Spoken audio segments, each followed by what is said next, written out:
Бизнес эрхлэгчдэд дэмжиж тэдэнд таатай орчныг бүрдүүлж байж улсын хөгжил тодорхойлогддог. Гэтэл сүүлийн 2 жилийн хугацаанд буюу цар тахлын нөлөөгөөр бизнес эрхлэгчид ялангуяа олон нийтийн үйл ажиллагаа зохион байгуулдаг үйлчилгээний салбар хамгийн их уналтад орсон. Үүнд цар тахлын дүрм журам, цагийн хязгаарлалт гэх мэт хэд хэдэн хүчин зүйл нөлөөлсөн юм. Ийм учраас хотын дарга бизнес эрхлэх таатай орчныг бүрдүүлж авилга хүн сурталыг бууруулах талаар харах хэмжээний тухай захирамж гаргаж тэднийг дэмжих хэд хэдэн шийдвэрүүдийг гаргаж байгаагийн нэг нь үйлчилгээний чиглэлээр бизнес эрхлэгчдэд тогтоосон цагийн хязгаарыг цуцалсан явдал байлаа. 2022 он гарсан яг эхний дугаартаа үйл ажиллагаа эрхлэх хүсэлтэй хүмүүст 74 төрлийн үйлчилгээг зөвшөөрлийн шаардлагагүй эрхлэх боломжийг хотын зүгээс ингээд олгоод өгчлөө. За энэ маань ингээд ерөнхийдөө би төгөлдршөөд байна гэж харж байна л да. Одоо яаж ийм гэхэлэр үйл ажиллагааны цагт нь бас хязгаарлалт тогтоохгүйгээр за яг нэг хөл хоройтой цар тахалтай холбоотой зохицуултууд бол байсан баг тий. Одоо ингээд ерөнхийдөө цагт нь хязгаарлалт хийхгүй болоод ирчлээр эн чинь нөгөө нэг чөлөөт зах зээл гэдэг чөлөөт эдийн засаг гэдэг зүйл рүүгээ шилжиж байгаа нэг одоо шилжилт гэж хараад байгаа. Хотынхны зүгээс яг энэ зохицуултыг ямар одоо би бол энийг өөр эдийн засагт одоо өөр сайн үр дагавар авчрах тийм реформын эхлэл гэж харж байгаа. Бидний реформ хийх ёстой. Реформыг хийхдээ бид системтэй хийх ёстой. Реформыг зөвхөн хотын дарга өөрөө одоо шийдвэр гаргаад хийдэг ажиллаж ирээсээ биш. Энэ бол хотын одоо нэгдсэн зохион байгуулалт буюу дотоодын одоо энэ уялдаа холбоо дараа нь засгийн газрынхаа төвшөнд одоо ойлголцол уялдаа холбоотой ажиллах, их хурлын төвшөнд гэсэн тэгээ ерөнхийлөгчд буюу үндэсний аюулгүйлийн зөвлөл дээр одоо дээрх асуудлуудыг шаардлагатай бол татаж тайлбарлах ийм механизмуудыг системтэйгээр хийж зохион байгуулах ажил юм аа гэж би бол одоо бодоод байгаа. Ер нь хот гэдэг бол өөр улс.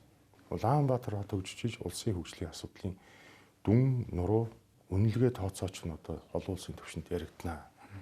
Улаанбаатар хотгүйгээр Монгол улсыг төсөөлөх гэж арга байхгүй. Тэгэхээр энэ реформыг хийхэд биднэрт эргээд одоо мэдээллийн урсгалыг иргэд олондоо ард түмэндээ одоо жигд зүү хүргэх ийм одоо системийг одоо бид нар бас хийсэн байна. Тэгэхээр энэ сургалт судалгаа олон нийтэд харилцах төвгээд агентлаг. Энэ агентлаг бол ард иргэдээс одоо авж байгаа санал гомдлуудыг нэгтгэх, буцаагаад мэдээлэл хийж байгаа ажлууд хэрэгжүүлж байгаа төлөвлөгөөнүүдийг ард иргэд рүү зөв одоо тэгш байдлаар одоо мэдээллийн урсгалыг хоттой хүргэх, түүн дээр суурилсан санал асуулгуудыг авах, эргээд олон түмний одоо тэр санаа бодлыг одоо бас сонсож ингэж одоо жишээ нь хотын одоо эхний шийдвэрүүд одоо явна гэдэг юм зохион байгуулалт руу орсон. Улаанбаатар хотод үйл ажиллагаа явуулж байгаа бизнесийн үйл ажиллагааны өөрөөсөө аяндаа тэр нөгөө үйл үзэгдэгч гар буюу бидний зохицуулж чадахгүйгаа юм зохицуултууд явна. Тэр үйл үзэгдэгч гар гэдэг бол хүн хоорондын харилцааг хэлээд байгаа. Тэр хоорондоо зохицуулаад явждаг зохицуулалтаар нь яг түрүүний одоо шийдэлдгээр чөлөөт зах зээл. Бидний сонгосон нийгэм, хүнлэг арчсан нийгэм, эдийн засгийн чөлөөт зах зээл гэл тээ. Энэ рүүгээ бид нар бол одоо явж ялангуяа хөдөлмөр эрхэх боломжоор нь Улаанбаатар хотыг үлээрээс маш нээлттэйгээр бид нар хангаж өгөх ёстой. Ингэж ийж одоо жишээ нь энэ бизнесийн салбар хувийн хвшил, иргэн хүн өөрөө одоо орлогоо нэмэгдүүлэх, одоо хуваарь эрхлэх аж ахуй байд юм юу байд. Өөрийнхөө бодсон, сансан, судалсан зүйлүүдээ хийж хэрэгжүүлэх тийм хөдөлмөрийн талбарыг бол хот бол одоо бүх талаас нь дэмжих ёстой гэж одоо бодож байгаа. Хотын зүгээс гаргаж байгаа захирамж шийдвэрүүд бол мэдээж тодорхой хэмжээний тооцоо судалгаан дээр үндэслэж нөгөө талаараа бас яг нөгөө иргэд аж ахуй нэгжүүдээсээ илүүтэйгээр бас санал сэтгэлдлийг нь авч иж түн дээрээ түшгэлсэн шийдвэр захирамжуудыг гаргадаг байх гэж бодож байна. Саналууд ер нь хэр хэрсэн бэ? Яг одоо энэ шийдвэр гаргахтай холбоотой саналууд. За 10 орчим мянга байсан уу? Ойролцоогоор тийм байсан баха. Нэг 10 орчим мянга байсан баха. Миний харсан л одоо юугаар тоогоор. Тэгээ ер нь бол ийм штэ. Аж ахуй нэгж цаг дээр бити хязгаарлалт тогтоогооч гэдэг саналыг ер нь маш их ирж ирсэн. Одоо над руу бол ковидтай байх үеч тэр одооч тэр ер нь энэ бар эрхчтэй холбоо, ресторан одоо үйлчлэгээний газруудын эрхлэгчнүүд эдний холбоодууд маш олон залуучууд одоо говь хүмүүс гэсэн маш их саналуудыг ус ирүүлж байсан цагийн хязгаарыг тавьж өгөөч. Яг аргагүй эдийн засгийг бид нар чөлөөлж өгөх ёстой, ажлын байр нэмэгдүүлэх ёстой гэдэг, орлогыг нэмэгдүүлэх ёстой. Өнгөрсөн 2 жилийн хугацаанд Улаанбаатар хотын эдийн засаг ер нь мөлхөө байлаа штэ. Тэгээ зарим нь хаагдсан, зарим нь үйл ажиллагаан зогссон, зарим нь татан буухцсан гэдэг ингээд харамсмаар юм. Тэр аж ахуй нэгжүүд байгууллагуудыг одоо босгож ирэхэд бол маш их хүч хөдөлмөр зарцуулсан байдаг. Тэр бизнесийг босгож ирнэ гэдэг бол тийм амар зүйл биш шүү дээ. Тэр хүний босгож ирсэн аж ахуй нэгж байгууллага үйлчлэгээ одоо өөр юу гэдэг үйлдвэрлэл. Ерөөс унгаж болохгүй шүү. Тэрийг унгааж болохгүй байхгүй. Яагаад гэвэл тэр хүмүүсийн хөдөлмөрийг бид нар төрний хамгаалж зохицуулж ялангуяа нөгөө энэ хөрөнгөний урсгал, санхүүгийн урсгалаар нь дэмжлэг өгөх зөөлөн мөнгөний бодлого явуулж тэр одоо ажлын байруудыг хамгаалах үүрэг төр дуулан байдэн штэ. Энэ ч өөрөө бизнесийн харилцаагаар явдаг төрийн үүрэг ба штэ. Аж ахуйн нэгжүүдийг хамгаалах үүрэгтэй, ажлын байрыг хамгаалах үүрэгтэй, зах зээлийн зохицуулж өгөх үүрэгтэй. Дээрээс нь хяналт шалгалт тавих үүрэгтэй бас. Тэр аж ахуйн нэгжүүдийг бид нар одоо энэ Улаанбаатар хотод үйл ажиллагаа явуулж байгаа аж ахуйн нэгжүүдийг бид аль болох унгахгүй байх талаас нь одоо бүх хүчээр тавих хэрэгтэй гэж бодож байгаа. Энэ дээр нэг ч гэсэн ажлын байр, нэг ч гэсэн хүний орлого мөнгөтэй холбоотой асуудал. Ингэж бид нэр тэр зах зээлийн хамгаална шүү дээ. Цар тахлын төвшинг нэг шатаар бууруулж, шар төвшөнд шилжүүлэн гамшаас хамгаалах өндөржүүлсэн бэлэн байдлын зэргийг цуцлах тухай засгийн газрын тогтоол гарсан. Энэ тогтоолтой холбогдуулан нийслэлийн засаг дарга захирамж гаргаж, сар бүрийн нэгний өдөр согтууруулах хундаа худалдаалах, түүгээр үйлчлэхийг хоригдсон шийдвэрч мөн хүчингүй болгосон юм. Энэ нь архитан согтуурахтай тэмцэх бодлогыг хоригдсноос илүүтэйгээр нэг талаараа бизнес эрхлэгчдийг дэмжсэн, нөгөө талаараа соёлтой хэрэглээ соён гэгэрүүлэх бодлогыг баримталж байгаа хэлбэр юм. Дэлхийн аль ч улсад согтууруулах хундааны хэрэглээг хоригд цагдснаар үр дүнд хүрсэн жишээ байдаггүй. Нэг талаараа согтууруулах хундаа худалдаалахыг хоригдсноор тухайн хоригдсон өдөр нь шагийн 8 цэцгэж хууль бус худалдаа гаараад зогсохгүй ахуйн архиталт хяналтгүй болж байгааг судалгаагаар тогтоосон байна. Өмнөх захирамж буюу одоо сар бүрийн нэгний өдөр. За энэ захирамж бол ер нь бол яг тухайн өдрөө согтууруулах хундааны хэрэглээг бүр ингээд хязгаарлая гэдэг одоо зорилготой гэдэг юм уу тийм захирамж байсан. Та бол одоо ялангуяа үйлчлэгээний салбарт ажилладаг гэдэг утгаараа энэ захирамжийн хэрэгжилт ямар байдаг вэ гэдэг дээр илүү мэдээлэлтэй байх гэж бодож байна. Ер нь яг энэ нэгний өдөр согтууруулах хундаа хэрэглэхийг хязгаараас нь зохицуулалт хэр үр дүнгээ өгсөн зохицуулалт байсан байна. Өмнөх захирамжийн хүрээнд бол сар болгоны нэгэнд архи согтууруулах хундааг яг зардаггүй байсан. Энэ үед бол нөгөө нэг илүү одоо бизнесийн байгууллагууд буюу манай үйлчлэгээний салбарын бол нөгөө нэг яг захирамжийн дагуу үйл ажиллагаа хаачна. Тэнгүүт мэдээж нөгөө нэг эрэлт гэдэг зүйл байж идэг нийгэмд. Тэр нь өөрөө нөгөө нэг эргээд нийгэм рүүгээ аягүй сөрөг нөлөөтэйгээр үйл ажиллагаанууд болдог гэсэн. Жишээлбэл одоо нөгөө далд эдийн засаг гэдэг зүйл одоо манай хоолны газрын үдэнд ч гэсэн хүмүүс ингээд шагийн бизнес эрхэлдэг хүмүүс хүртэл гараад ирчдэг тийм нөхцөл боломжууд нь гараад ирчдэг гэсэн бохоггүй. Тэгээ ерөнхийдөө эн чинь нөгөө тогтсон сар болгоны нэгэн ер нь бол зарж орлуулахгүй гэдэг бүх ард иргэд мэдж байгаа болохоор нөгөө талаас нөгөө хоригдсон болохоор хүмүүс мэдээж урьдчилж бэлдэх юм уу эсвэл танил талаараа далд эдийн засгаар ямар нэгэн байдлаар нөгөө нийгмийн хэрэглээ хэрэгцээнд байгаа тохиолдолд ямар нэгэн байдлаар л олоод хэрэгжилж байна. Нэгний өдрүүдэд одоо нэг архи согтууруулах хундааг хоригдснороо далд бизнес тий одоо хууль бусаар гар дамжиж шагийн 8 маш их газар авсан байсан. Тэгээ энэ үүнийг дагаад одоо ахуй архиталт нэмэгддэг. Тэгээ ахуй архиталт нэмэгдснээр янз бүрийн одоо гэмтрийн гаралт, за мөн гэр бүлийн хүчирхийлэл гэх мэт маш олон зэрэг бүр давартай. Тэгэхээр энэ нь өөрөө одоо эргээд нийгэмд муу нөлөөтэй байсан бол одоо сайн нөлөөтэй болж байгаа гэж үзэж байгаа. Тэгэхээр ер нь яг нэгний өдөр одоо яг энэ хэрэглээг хязгаарласнаар тэр бүх талд зүйлсүүд нэгсэндээ байхгүй болно гэсэн санааг анх бол нэг тиймэрхүү байсан. Тэгэхээр одоо бол харин шин захирамж бидний бодож байгаагаас өөр болж байна. Сар болгоны нэг бүх зүйл нээлттэй болж байна. Өөрийн 5 цаг хүртэл ажиллаж болж байна гэдэг маань өөрөө хүмүүст ард иргэдэд те архи согтууруулах хундааны зүйлийн соёлтой хэрэглээ тэ зөв боловсон байх үйлчилгээний салбарч гэсэн тэрийгэ дагаад нөгөө нэг харилцаа хөгжих, дэвших бүх зүйлүүдээр илүү нээлттэй болно гэдэг дээр бол итгэж байгаа. Улаанбаатар хотын нутаг дэвсгэрт согтууруулах хундаа худалдах, түүгээр үйлчлэх, тусгай зөвшөөрөлтэй худалдаа үйлчилгээний газрууд цагийн хязгаарлалтанд оролгүйгээр шөнийн тэг 5 цаг хүртэл ажиллах цагийн хуваарийн өөрчлөлтийг оруулсан. Энэ өөрчлөлт нь дараах байдлаар хэрэгжих юм.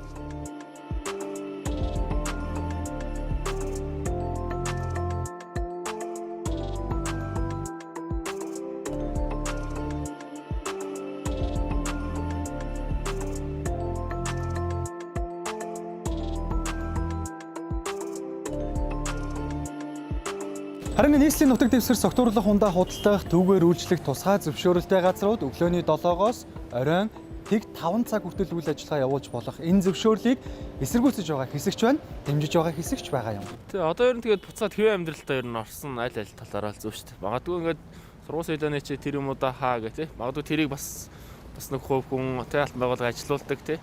Цаана амьдралтай бүх зүйл холбоотой байдаг учраас ер нь яг хуучин амьдралгаа ер нь орсон дээр л авах гэж юм бодож байна. Одоохондоо ковид бас нэг бүрэн нэг буураг байгаа шүү дээ. Тэг хэмжээнд тэгэхээр бас яг ингээд 3-4 хүртэл ажиллах нь бас ер нь буруу л гэж бодож байна.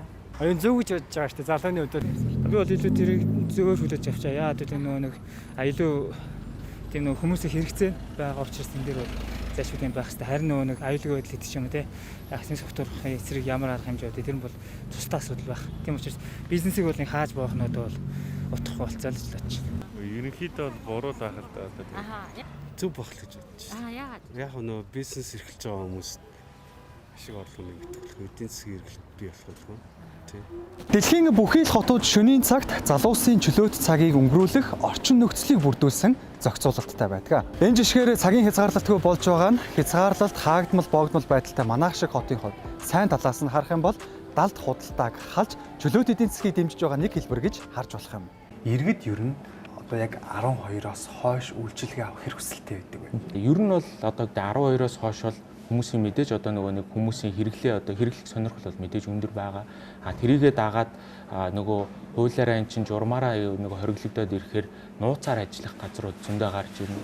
Тэгээд тэр нь нөгөө нэг хууль зөрчиж байгаа болохоор ямар нэгэн байдлаар цагдаагийн албатайгаа хамтарч чадахгүй. Тэгээд тэр байгууллага нууцаар ажиллаж байгаа гэдгээрээ бас татврын асуудал ч гэдэг юм уу. Ер нь бүгдээрээ нөгөө далд эдийн засаг руугаа шилжих болов уу гэж хараад байгаа юм. За би үүнийг болоод ерөөсөн маш хүсэлтэй байсан гэж дүгнэж байгаа. Тэг мэдээж одоо юу гэдэг янз бүрийн шалтгаанаар иргэд одоо нийлж цуглах, тий ивент хийх ч гэдэг юм уу тий ийм одоо үйл ажиллагаанууд маш их болж идэг. Тэгээд энэ нь өөрөө одоо ямар нэгэн байдлаар цагийн хязгаарлалттай байсан тодорхой хэмжээнд тухайн цагтаа одоо тий амжиж тэр одоо юу гэдгийг ивент үйл ажиллагаа болж чадаагүйгээс үүдэлтэй бас л нөгөө миний хэлээд байгаа дахиад одоо юу гэдгийг цагийн хязгаарлалтанд орснороо гарснараа бөөндөө одоо дайрвэж тий нэг нийтэд очих ч гэдэг юм уу тий дахиад л нөгөө ахуй архитект гэдэг зүйл бол маш байдаг. Тэгээд энэ нь өөрөө маш олон сөрөг ур дагавартай учраас ер нь бол одоо маш зөв шийдвэр болсон гэж үзэж байгаа. Нэг талаараа яг үйлчилгээний байгууллага магадгүй энэ захирамж гарсантай холбоотойгоор зөв зохистой хэрэглээний соёлыг түгээх үүрэг хүлээчээд байна.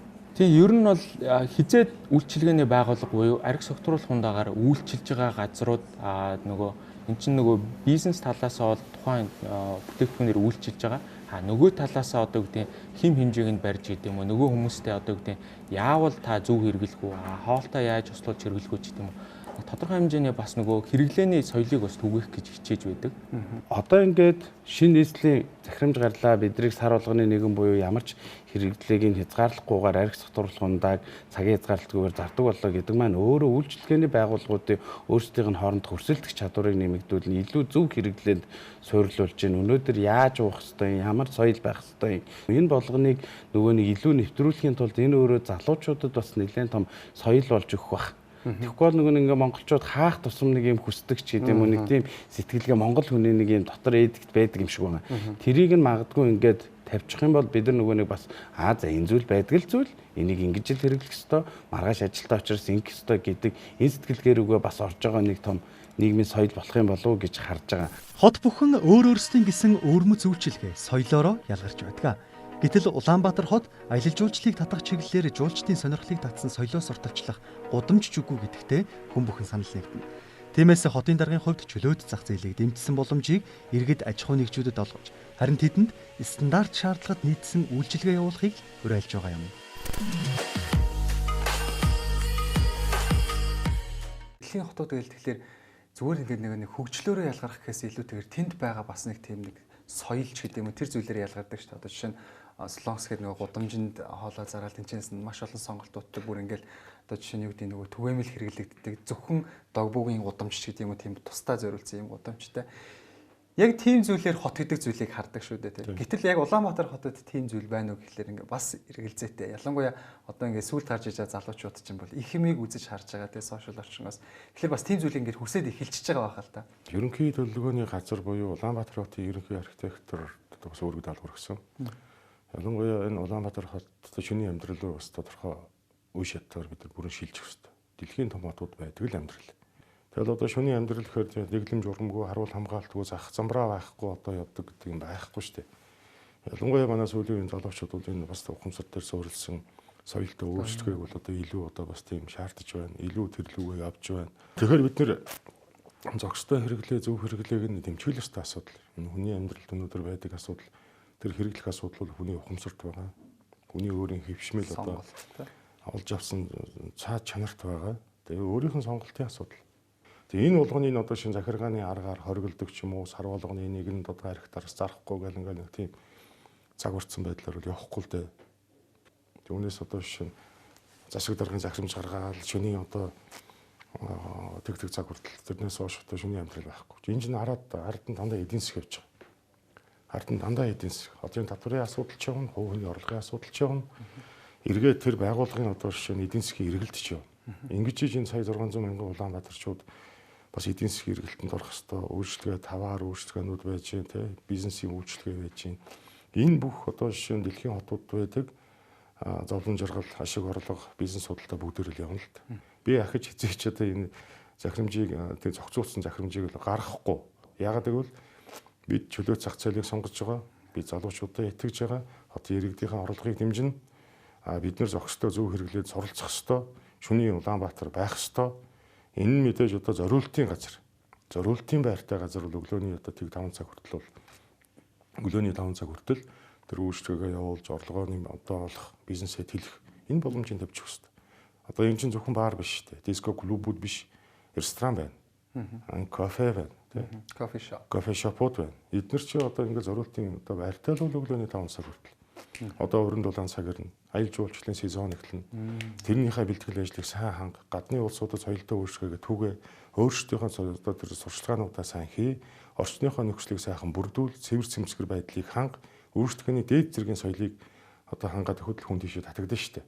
Хүний цаад өгөгдөл нь өөрөө тэр цэвэр цэмцгэр байдал, соёлтой шуурхай үйлчилгээ үйлчлүүлж байгаа улсуудад хүндэтгэлтэй хандах, буцаагаад үйлчлж байгаа улсууд нь нөгөө улсуудад талархал илэрхийлдэг ийм л үйлчлэгээний соёл дэлхийд байдаг. Тэгээд ерөнхий архитектор тэр бол Улаанбаатар хотын энэ зохицуултуудыг бас тэр ажлын байр нэмэгдүүлэх. За шөнө одоо жишээ нь бид нар шөнийн гудамж нь хаана байхын, өглөөний гудамж нь хаана байхын, тогтчлт үйлчлэг нь хаана байхын, ямар шаардлага стандартуудыг тавих уу гэдэг ажлууд одоо яг яригдаад бэлтгэлээ хангаа явж байна. Дэлхийн хотууд өөр өөрсдийн онцлогт тохирсон соёл уламжлалаа шингээсэн хоолны гудамж, худалдааны гудамж гэх мэт чөлөөт зах зээлийг дэмжиж иргэд аж ахуй нэгжийн ажилдаа орлоготой байх бодлогыг чухалчилсаар байна.